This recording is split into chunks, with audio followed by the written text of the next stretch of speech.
사실 어처구니 없는 일이죠. 첨단 대한민국, 모범적 민주국가 대한민국, 이 모든 걸 한순간에 깡그리 망가뜨린 거죠.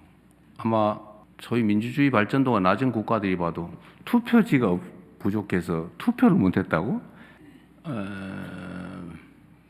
상상하기 어려운 일일 겁니다. 그 충격일 거예요. 부정선거론하고 좀 뒤섞여 있긴 한데 좀 달라요. 그리고 그 문제를 지적하는 청년들에 대해서 참으로 귀하고 존경할 만하다는 생각이 듭니다. 이 대명천지 대한민국에서 그것도 독립기관 선관위가 어떻게 저런 결과를 만들어냈을까? 나도 참 민감도가 많이 떨어져 있는 거 아닌가? 주권 감수성 부족? 이런 게 아니었나 싶은 반성이 저도 들더라고요. 그 주말에 지방선거와 관련해서 한국에서 여러 시위들이 있었던 것으로 알고 있고, 이 사태와 관련해서 특히 투표지 부족 사태와 관련해서 대통령님께서 이미 언급을 하신 것으로 알고 있습니다만, 혹시 대통령님께서 추가로 대책을 강구하실 생각이 있으신지 여쭙겠습니다. 네. 사실 어처구니 없는 일이죠. 첨단 대한민국, 모범적 민주국가 대한민국, 이 모든 걸 한순간에 깡그리 망가뜨린 거죠. 아마 소위 민주주의 발전도가 낮은 국가들이 봐도 투표지가 부족해서 투표를 못했다고 상상하기 어려운 일일 겁니다. 그 충격일 거예요. 김민석 총리께서 전국에 이 문제에 대해서 비판적 의견을 낸 대학 총학생회장들하고 만나서 대화하는 내용을 제가 봤습니다. 사실은 이게 부정선거론하고 좀 뒤섞여 있긴 한데 좀 달라요. 그러니까 정치적 목적을 가지고 명백히 사실이 아닌 것을 계속 끊임없는 선동과 세뇌를 통해서 뭔가 세력화의 수단으로 삼는 거하고, 어떻게 투표를 못할 수가 있어? 우리 대한민국에서? 라는 문제 제기는 완전히 차원이 다릅니다. 지금은 약간 뒤섞여 있는 것 같지만 저는 전혀 다르다고 생각해요.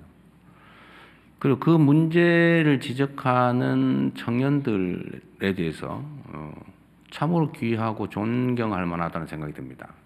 사실 저도 그 생각을 못했거든요. 이거 열 몇 명이 투표를 못했다는데 투표 결과에 영향도 없고 라고 생각한 측면이 없지 않거든요. 문제는 있지만 참 한심하다. 어떻게 이 대명천지 대한민국에서 그것도 독립기관 선관위가 어떻게 저런 결과를 만들어냈을까? 그것도 낮에 2시부터 부족하다고 얘기했다는데 대책도 없이 그걸 방치해가지고 일부러 그랬나? 뭐 이런 생각이 들 정도까지 한심하다고 생각했지만 그런 구조적인 문제로까지 접근을 못했던 거죠.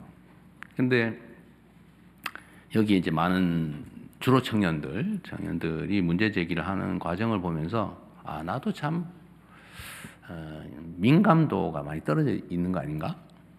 예를 들면 원리 원칙에 대해서 민주공화국 대한민국의 투표권 행사를 정부가 저렇게 대책 없이 속된 말로 어영부영 대충 해가지고 주권 행사를 못하게 했다? 이거는 표의 숫자나 결과의 문제가 아니라 그 자체가 매우 심각한 문제다. 국민 주권에 대한 존중이 말만 있었지 실제로는 없었던 거 아니냐. 라는 문제 제기로 보면 정말 심각한 문제인 거예요. 근데 오히려 우리 같은 사람들은 일종의 뭐라 그럴까요? 그러니까 둔감해졌다고 그럴까? 이 주권 감수성 부족? 이런 게 아니었나 싶은 반성이 저도 들더라고요. 오히려 주권에 대한 감수성이 뛰어난, 그래서 이게 몇 표와 결과의 문제가 아니라 이건 원칙에 관한 문제다. 민주공화국 대한민국의 주권 행사에 관한 근본의 문제다라고 제기한 것에 대해서는 저도 많이 반성하죠. 그래서 좀 근본적인 대책을 강구해야 되겠다는 생각이 듭니다. 너무 안일을 했어요. 사실 선관위는 헌법상 독립기관이에요. 얼마 전에 여러분도 아시지만 감사원 감사도 못 받는 걸로 결정 났잖아요. 자체적으로 알아서 해야 되는 거다. 뭐 행정부는 말할 것도 없죠. 우리는 아무 말도 못해요. 예산이나 편성해주고 뭐 인력 채용하면 그 예산이나 해주는 정도지. 뭐 어떻게 운영하는지 뭐 뭘 해도 우리는 아무런 감사도 못하고 말도 못하고 말도 하면 안 돼요. 일체 관여를 하면 안 돼요. 우리는. 그래서 결국은 이제 우리가 할 수 있는 일이라고 하는 이게 혹시 범죄 혐의가 있는 거 아닐까 해서 제가 그럼 최소한 진상은 밝혀봐야 되겠다. 일부러 그랬나? 또는 뭔가 근본적 구조적 문제가 있나? 근데 알아야 될 거 아니에요. 알 길이 없으니까 감사도 안 되지요. 뭐 우리 들여다보지도 못하고 물어보지도 못해요. 물어보면 안 돼. 결국은 고발도 들어오고 했으니까 수사를 해보라고 제가 합동수사본부를 꾸려서 빨리 하자 했고, 이게 독립기관의 문제이기 때문에 저 혼자 또는 국회가 뭐 따로 이렇게 하기보다는 정부 주요 요인들이 좀 모여서 헌법상 시스템에 지금 문제가 생긴 것 같다. 헌법 시스템, 헌정 시스템에. 그러니까 우리가 오후에 한번 만나서 어떻게 접근하는 게 맞는지 의견을 한번 들어보려고 해요. 선관위원장은 사퇴하셨으니까 그건 빼고 국회 또 행정부, 입법부, 사법, 헌재 이렇게 좀 책임자들이 모여서 한번 오후에 얘기를 해보자고 제안해 놓은 상태입니다.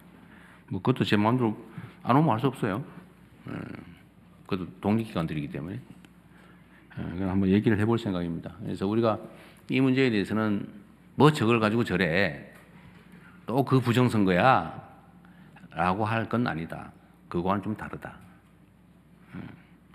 좀 더 감수성 있게 민감하게 우리가 대응하고 대비 대처해야 될 일이다 이렇게 생각합니다. 오히려 고맙게 생각합니다. 그럼 적당히 넘어갈 뻔했는데 적당히 넘어갔으면 이런 일이 또 생겼을 거 아니에요. 근본적인 고민을 하게 해준 청년들에게 감사드립니다.